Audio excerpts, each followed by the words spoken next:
To our fellow Hong Kongers, today the Democratic Party held an extraordinary general meeting at which our members formally voted to dissolve the party and enter liquidation.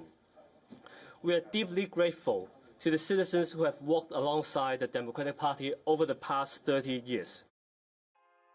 Hong Kong just lost its last major opposition party, which sounds like local news until you realize it actually isn't. For many viewers, this might feel distant, technical, or even boring at first glance. But when political competition disappears inside a global financial city, consequences rarely stay local for long. This video is not about liking or hating China, and it's definitely not another internet shouting match. Instead, it's about systems, incentives, and what quietly changes when opposition stops existing inside politics. To understand why this matters, we need to answer 4 surprisingly simple but powerful questions. First, what kind of opposition was Hong Kong's Democratic Party, really? Second, why did it disappear? Was it crushed by force, or did it quietly stop working? Why? Third, what actually changed inside Hong Kong's political system after opposition politics faded away? And finally, why does all of this matter for Asia, global markets, and places like Taiwan? To answer those questions, we need to rewind and understand what Hong Kong politics really looked like before. Here we go. Because without that context, everything that follows feels confusing or overly dramatic. Hong Kong was never a full democracy, but it was unusual. A city where law absorbed political conflict. Under British rule, people didn't elect leaders, but courts, media, and civil society had real operational space. This created a strange balance. Limited democracy, but strong legal and institutional predictability. Think of it like a pressure valve. Not democratic power, but enough openness to prevent political explosions. As 1997 approached, the key question became whether this system could survive Chinese sovereignty. The Democratic Party emerged in 1994 as a cautious experiment inside that uncertainty. It rejected independence, violence, and revolution, focusing instead on elections and legislation. Their belief was simple. Gradual pressure inside institutions could still shape outcomes.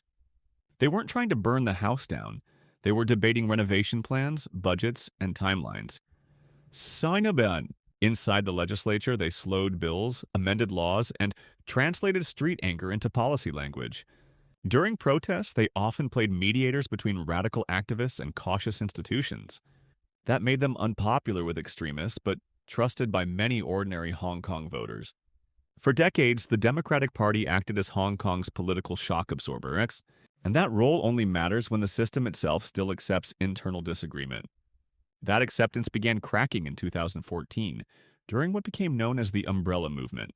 Beijing offered elections, but with pre-approved candidates many Hong Kongers saw as fake choice. The protests were massive, peaceful, and hopeful, but politically achieved almost nothing concrete. That failure mattered more than the protests themselves.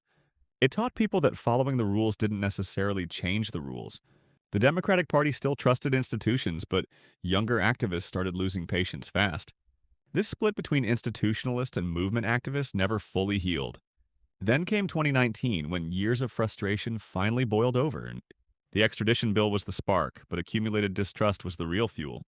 This time, protests weren't just about reform, but fear of losing Hong Kong itself. From Beijing's perspective, this no longer looked like protest, but systemic instability. And that perception changed everything about how Hong Kong would be governed next. In 2020, the national security law rewrote the rules of political participation. It wasn't only about punishment, but about raising the cost of political activity itself. Suddenly, speech, organizing, and even intentions carried legal risk.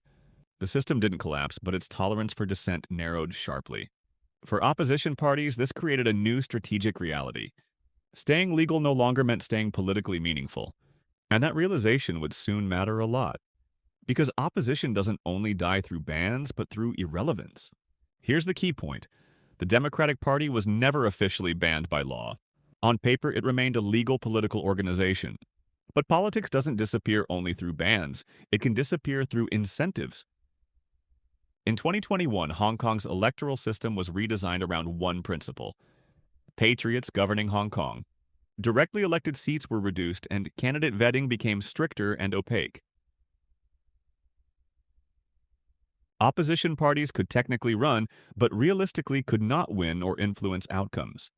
Meanwhile, everyday political activity became a continuous legal risk calculation. Statements, interviews, and foreign meetings required constant compliance management. Politics stopped being expression and started feeling like liability management. Faced with this environment, the Democratic Party confronted an uncomfortable choice: continue existing with constant risk or dissolve without achieving political impact. Their decision to dissolve was strategic, not sudden or emotional. They didn't lose an election. Elections had stopped being decisive. Opposition didn't collapse dramatically. It quietly exited the political stage.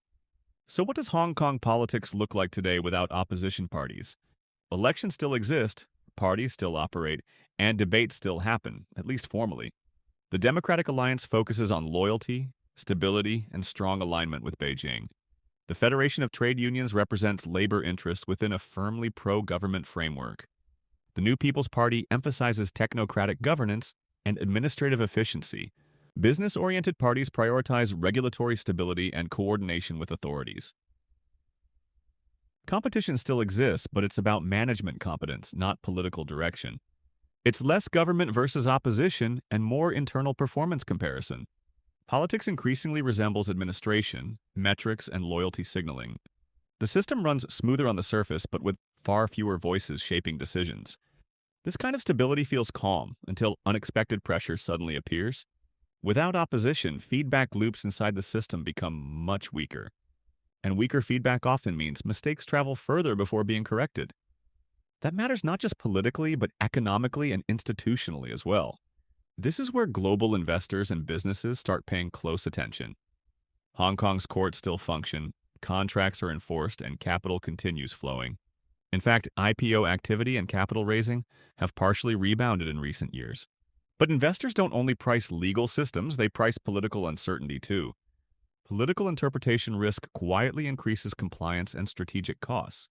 That's why many firms adopt multi-hub strategies: Hong Kong plus Singapore, Tokyo, or elsewhere. Hong Kong still works remarkably well, but it no longer works alone. Risk premiums don't explode, they quietly accumulate over time. And markets are extremely good at sensing those quiet accumulations. This doesn't mean collapse, it means adjustment, hedging, and diversification. Hong Kong shifts from singular hub to conditional hub. Outside Hong Kong, one place watches these changes more closely than almost anywhere else. That place is Taiwan. For years, Hong Kong was presented as proof that one country, two systems could work. But Taiwanese public opinion has moved sharply in the opposite direction. I guess no one won. Polls consistently show over 80% rejecting that political model entirely. Hong Kong didn't create that skepticism, but it powerfully reinforced it. Even Beijing-friendly voices in Taiwan now avoid openly endorsing the Hong Kong model. The lesson absorbed across Asia is subtle but important. Autonomy promises can evolve. And when they do, political competition becomes the first thing tested. We've discussed how democracy directly affects everyday life in a previous video, so feel free to check the link below. Because sometimes the biggest political changes happen quietly, long before anyone calls them historic.